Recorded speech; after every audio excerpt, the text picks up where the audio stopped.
तो त्या दानपेटीत दररोज 5 रुपये टाकायचा. त्याचं ते नियमित देवळात येणं, देवाला नमस्कार करणं आणि दानपेटीत 5 रुपये टाकणं तिथल्या विश्वस्तांच्या ध्यानात आलं होतं. त्याच्या साध्या कपड्यांवरून व सायकलच्या वापरावरून तो एक निम्नवर्गीय गरीब भक्त आहे हे सहज लक्षात येत होतं. कधीकधी तो आपल्या बायकोला व एका मुलीला घेऊन सोबत यायचा. तेव्हासुद्धा कापूर, बुक्का, उदबत्ती न घेता 5 रुपये पेटीत टाकायचा. एखाद्या दिवशी नाही आला तर दुसऱ्या दिवशी 10 रुपये पेटीत न चुकता पडायचे. त्याच्या या नित्यक्रमात कधी खंड पडल्याचं तिथल्या पुजाऱ्यानं आणि विश्वस्तांनी पाहिलं नव्हतं. त्यामुळं तो आदराचा विषय झालेला होता. अशी 20 वर्ष उलटून गेली. महागाई किंवा उत्पन्नातील वाढ याचा त्यानं आपल्या दानपेटीतील 5 रुपयात कधी बदल केला नाही किंवा वाढ केली नाही. आता तर रस्त्यावर लहान मोठे सर्व स्कूटर, मोटारसायकल घेऊन दिमाखात येत व ऐटीत निघून जात. मात्र त्याच्या सायकलीवरून येण्या-जाण्यात कधी फरक पडला नाही. अलीकडे त्याचं आयुष्य थोडं ओढग्रस्तीचं असावं असं जाणवत होतं. तरीही दानपेटीतला 5 रुपयांचा नित्यक्रम त्या गरिबानं चुकविला नाही. त्याची मुलगी मोठी झाली होती कदाचित. तिची काळजी त्याला सलत असावी. कधी कोणाजवळ बोलला मात्र नाही. त्याला देवळातल्या ओट्यावर शून्यात नजर लावून बसलेला अनेक वेळा त्या विश्वस्तांनी पाहिलं देखील.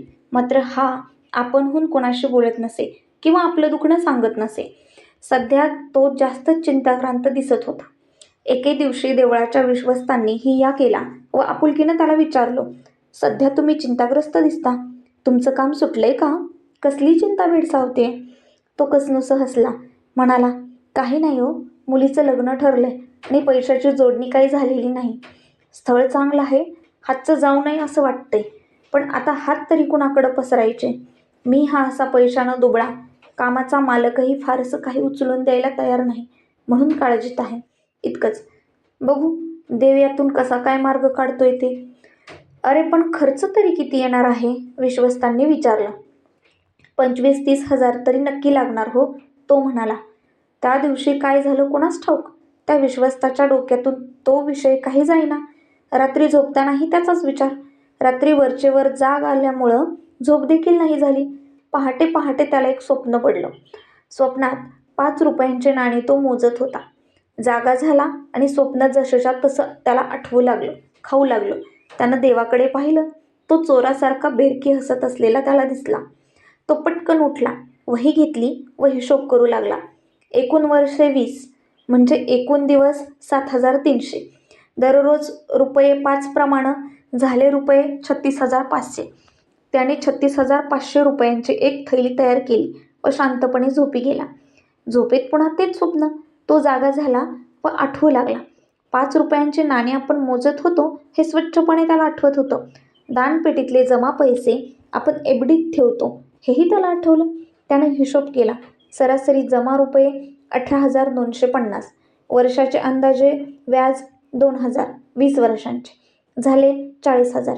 म्हणजे सरळ व्याजाने त्या गरिबाच्या दररोजच्या 5 रुपयांचे मुद्दलासह होतात ₹76,500.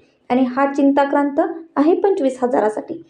तो विश्वस्त आता निश्चिंत झाला होता. त्यानं देवाच्या तिजोरीतून 76,500 रुपयांची थैली तयार करून घेतली. आता त्याला शांत झोप लागली. नेहमीप्रमाणे दुसऱ्या दिवशी तो गरीब देवळात आला. त्यानं नमस्कार केला. तिथल्या दानपेटीत 5 रुपये टाकले व ओट्यावर जाऊन बसला.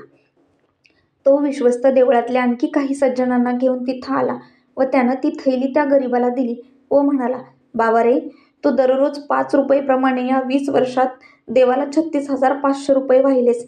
20 वर्षात त्याचे 76,500 रुपये झालेत, जे देवाकडे सुरक्षित आहेत. आज तुझी नड आहे व देवाची इच्छा आहे की ते तुला उपयोगी पडू देत. म्हणून तुझे पैसे तू मोजून घे." गरीब चकित झाला. त्याला दिवसाउजेडी जणू काही स्वप्न पडलं होतं. तो ती थैली घेऊन देवाजवळ गेला व रडू लागला. सर्वजण खूप भावूक झाले. देव प्रसन्न हसत होता. गरिबाचा पाय देवळाबाहेर निघत नव्हता. तो मात्र थैली घेऊन तिथंच बसून राहिला. त्याची पत्नी व मुलगी त्याला शोधत देवळात आली. त्यानं घडलेलं वर्तमान त्या दोघींना सांगितलं. त्यांच्या डोळ्यातून आनंदाश्रू वाहू लागले. बघणारे सर्वजण देवाचा जयजयकार करू लागले. आता पत्नी व मुलगी त्याला घरी चालण्यासाठी विनवू लागली. पण त्याचा पाय तिथून निघत नव्हता. माझं दान देवानं परत तर नाही ना केलं असं त्याचं मन त्याला खाऊ लागलं. काय करावं त्याला सुचेना. त्यानं विश्वस्ताला बोलावलं व विचारलं, मी जे देवाला रोज 5 रुपये वाहिले त्याचे 20 वर्षात किती होतात? 36,500 रुपये होतात, विश्वस्त म्हणाले. गरिबानं थैलीतले 36,500 रुपये काढले व पुन्हा त्या दानपेटीत टाकले. आता त्याच्या चेहऱ्यावरचा ताण नाहीसा झाला. सर्व उपस्थित चकित झाले. त्यांनी त्याला विचारलं, हे तू काय केलंस? तो म्हणाला, मी देवाला जेवढे वाहिले तेवढे परत करतोय. तो मी माझ्यासाठी देवाला दिलेला नैवेद्य होता. उद्याचा माझा 5 रुपयांचा नैवेद्य आता मी निश्चिंत मनाने देवाला वाहील. अन्यथा माझ्या येणाऱ्या रात्री मी तळमळत काढल्या असत्या. आता मला शांत झोप लागेल. देवानं दिलेल्या उरलेल्या पैशात माझ्या मुलीचं लग्न थाटामाटात होईल. आता मी घरी जातो. आणि प्रसन्न चेहऱ्यानं ते कुटुंब घरची वाट चालू लागलं. देवाचा प्रसन्न चेहरा मात्र आणखी उजळला होता. थेंबाथेंबानं देवाकडे आपण साठविलेली कोणतीही गोष्ट, मग ते पैसे असोत किंवा देवाचे आशीर्वाद असोत, कालांतरानं अशी महाकाय होत असते व आयुष्यातल्या कठीण वेळा सहज दूर करते. आपण निस्वार्थपणे केलेलं कुठलंही सत्कार्य कधीच वाया जात नाही. केव्हा ना केव्हा आयुष्याच्या कुठल्या तरी टप्प्यावर ते तुम्हाला त्याचं फळ देऊन जातं.